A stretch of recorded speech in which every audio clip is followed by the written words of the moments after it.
ನಿನ್ ಹೆಸರೇನೋ ಗೌಡ? ಗಡ್ಡಪ್ಪ. ಅದಕ್ಕೆ ಇಷ್ಟು ಗಡ್ಡ ಬಿಟ್ಕೊಂಡಿದ್ಯಾ? ನಿಮ್ದು ಗಡ್ಡ ನೋಡಿ ಹೆದರ್ ಬಿಟ್ಟಿದ್ನಲ್ಲ.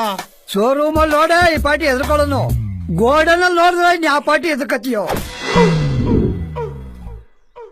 ಅಲ್ಲ ಕಣಮ್ಮ, ನಿನ್ ಗಂಡ ರಾತ್ರಿ ನೀರ್ ಹಾಯಿಸಿದ್ನೋ ಇಲ್ವೋ? ಕರೆಂಟ್ ಬೇರೆ ಹೋಯ್ತಾಯ್ತು ಬತ್ತಾಯ್ತು.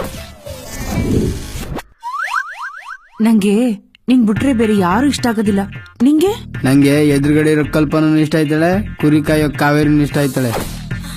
ಯಾರೋ ಹೆಸರು ಹೇಳ್ಬಿಟ್ರೆ ನೀನ್ ತಿಥಿ ಮಾಡ್ಬಿಡ್ತೀನಿ. ತಿಥಿ ದಿನ ಕೊಟ್ಕೆಲ್ ನೊಗ ನಿನ್ಸಿದ್ ಮಗ ನಾನು, ನನಗೆ ತಿಥಿ ಮಾಡಕ್ ಬತ್ತೀಯಾ? ಈ ವಯಸ್ಸಲ್ಲ ಹಿಂಗ್ ಮಾತಾಡ್ತೀಯ, ಇನ್ನು ಹುಡುಗ ಆಗಿದಾಗ ಹೆಂಗ್ ಮಾತಾಡ್ತಾ ಇದ್ದೆ? ಹುಡುಗ ಆಗಿದ್ದಾಗ ನನ್ನ ಬಾರಿ ಓರಿ ಅಂತ ಕರಿಯೋರು. ನಿನಗೊಂದ್ ಸತ್ಯ ಗೊತ್ತಾ? ನಾನ್ ಕೊಂಬಲ್ ಗುದ್ದದ್ದೇ ಕಮ್ಮಿ. ಗೌಡ್ರೆ, ಈ ಕಾಲದಲ್ಲಿ ದುಡ್ಡು ಕೊಡ್ನಿಲ್ಲ ಅಂದ್ರೆ ಯಾರು ಓಟ್ ಹಾಕಲ್ಲ. ಎಲ್ರು ದುಡ್ಡು ಕೇಳ್ತಾರೆ, ಸಾಲದಿಕ್ಕೆ ಎಣ್ಣೆನೂ ಕೇಳ್ತಾರೆ. ದುಡ್ಡು ಕೊಂಡಿಲ್ಲ ನಿನ್ನ ಹತ್ರ ಸರಿಯಾಗಿ ಕೊಂಡಾರ? ಯಾವ್ದೋ ಒಂದ್ ಇರ್ತಾರೆ. ನನ್ ಜೊತೆ ಮಾತ್ರ ನೀನ್ ಒಳ್ಳೆ ಹುಡುಗನ್ ತರ ನಾಟಕ ಆಡ್ತೀಯ ಅಷ್ಟೇ. ನೀವ್ ಒಳ್ಳೆ ಹುಡ್ಗಿ ಅಂತ ಸುಮ್ನಿದ್ದೀನಿ, ಇಲ್ಲ ಅಂದ್ರೆ ಅಷ್ಟೇ. ಇಲ್ಲಾಂದ್ರೆ ಏನ್ ಮಾಡ್ತಿದ್ಯೋ? ನಿನ್ ಬಾರೆ ಮೇಲೆ ಕರ್ಕೊಂಡೋಗಿ ಮಲ್ಕೊಂಡ್ ಆಕಾಶದಲ್ಲಿ ತಾರೆ ಎಣ್ಸಂತೇಳಿ 0ಗೆ 1 ಸೇರ್ಸುದ್ರೆ ಎಷ್ಟಾಯ್ತು ಅಂತ ಲೆಕ್ಕ ಹೇಳ್ಕೊಡ್ವೆ. ಏನಪ್ಪ ಏನೋ ಸಾಯ್ತೀನಿ ಅಂತ ಇನ್ಕ ಬಂದಾರಪ್ಪ ವಾಪಸಿ.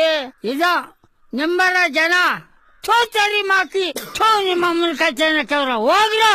ನಮ್ದೇ ತಪ್ಪು, ಕೂದ್ಲು ಬರೋ ಜಾಗ ಎಲ್ಲ ತಲೆ ಅಂತ ಬಾಚಿಕೊಂಬಿಟ್ಟೆ. ನೀನ್ಯಾಕೆ ಒಳ್ಳೆ ಪ್ಯಾದೆ ಹಂಗಿದ್ಯಾ? ಓ, ನಿಮ್ ಪ್ಯಾದೆ ನೆನಪಾಯ್ತು ನನಗೆ. ಏನು? ನಾನು ಹೈಸ್ಕೂಲ್ಗೆ ಹೋಗುವಾಗ ಒಬ್ಳು ಡುಮ್ಮಿ ಎಷ್ಟ್ ಹೇಳ್ರು ಪ್ಯಾದೆ ಅಂತ ಕೀಟ್ಲೆ ಮಾಡ್ತಾನೆ ಇದ್ಲು. ಒಂದಿನ ಸಿಟ್ಟತ್ತಿ ಪೊದೆ ಕರ್ಕೊಂಡೋಗ್ ಗದಲ್ ಬಾರ್ಸ್ತೆ ನೋಡು. ಅವತ್ತಿಂದ ಸ್ಕೂಲ್ ಕಡೆಗೆ ತಲೆನೇ ಹಾಕಿಲ್ಲ ಅವಳು. ಆದ್ರೂ ಮದ್ವೆಗ್ ಬಂದಿರೋ ಹುಡುಗರು ಸೊರಿಕೊಂಡಿರ್ಬಾರ್ದು. ಮೊದ್ಲೇ ಗಾದೆ ಮಾತ್ ಕೇಳಿಲ್ವಾ? ಏನ್ ಗಾದೆ ಹೇಳವ್ರೆ? ಗಾಳಿ ಎದುರುಗಡೆ ಸೊರಿಕೊಂಡ್ ನಿಂತ್ಕೋಬಾರ್ದು, ಗೂಳಿ ಎದುರುಗಡೆ ತಿರ್ಕೊಂಡ್ ನಿಂತ್ಕೋಬಾರ್ದು. ಗೌಡ್ರೆ, ಇಲ್ಲಿ ಸೆಂಚುರಿ ಗೌಡ್ರು ಅಂದ್ರೆ ಯಾರು? ನಾನು ಉದ್ದಾಗಿರೋ ದೊಣ್ಣೆ ನೋಡಿದ್ರೆ ಗೊತ್ತಾಗಿರೋ ನಿಮ್ಗೆ?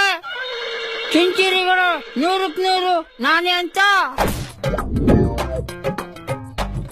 ಇವೆಲ್ಲ ಮಾಡಿ ಯಾಕೆ ಹೆಸರು ಕೆಡ್ಸ್ಕೊತ್ಯಾ? ಒಳ್ಳೆ ಹುಡುಗ ಆಗಿರೋದಕ್ಕೆ ಏನ್ ಕಷ್ಟ ನಿಂಗೆ? ಹೊಸ ಓರಿ ಒಟ್ಟಿಗೆ ಕಟ್ಟಿ ಕೊಟ್ಕೆ ಹಾಳು ಮಾಡಬಾರ್ದು ಅಂದಂಗಾಯ್ತು ನಿನ್ ಕತೆ. ದೈ ಸಾಕೋಕೆ ಒಂದ್ ಹೊಸ ತಂದ್ ಕಟ್ಕೊಳ್ಳ. ನಿನ್ ಅನ್ಭವದಲ್ಲಿ ಹೊಸ ಅಂದ್ರೆ ಹೆಂಗಿರ್ಬೇಕಪ್ಪ? ಹೊಸ ಅಂದ್ರೆ ಹಿಂಬಾರನೂ ಆಗಿರ್ಬೇಕು, ಮುಂಬಾರನೂ ಆಗಿರ್ಬೇಕು. ನೀನ್ ಯಾಕೋ ರಾತ್ರಿ ಹೊತ್ನಲ್ಲಿ ಉರಿಯೋ ಬೆಂಕಿ ತರ ಕಾಣಿಸ್ತಾ ಇದೀಯಾ? ಉರಿಯೋ ಬೆಂಕಿಗೆ ತುಪ್ಪ ಸುರಿಯೋಕ್ ಏನಾರ ಪ್ಲಾನ್ ಮಾಡ್ತಾ ಇದ್ಯಾ? ಬಾರಿ ರಸಿಕ ಇದೆಯಾ ನೀನು. ನಮ್ ಕಡೆ ಒಂದ್ ಹುಡುಗಿ ಐತೆ, ಮದುವೆ ಆಗ್ತೀಯಾ? ಅಕ್ಷೇ ಸೀನ್ ಬಂದ್ರೆ ಸಿಂಬಳುವೇ ಬತ್ತಿಲ್ಲ. ಈ ವಯಸ್ಸಲ್ಲಿ ಮದುವೆ ಮಾಡ್ಕೊಂಡಿ ನಾನು ಏನ್ ಮಾಡ್ಲಿ? ಇದು ಇನ್ನೂ ಟೈಲರು, ಮುಂದೈತೆ ಪಿಕ್ಚರು.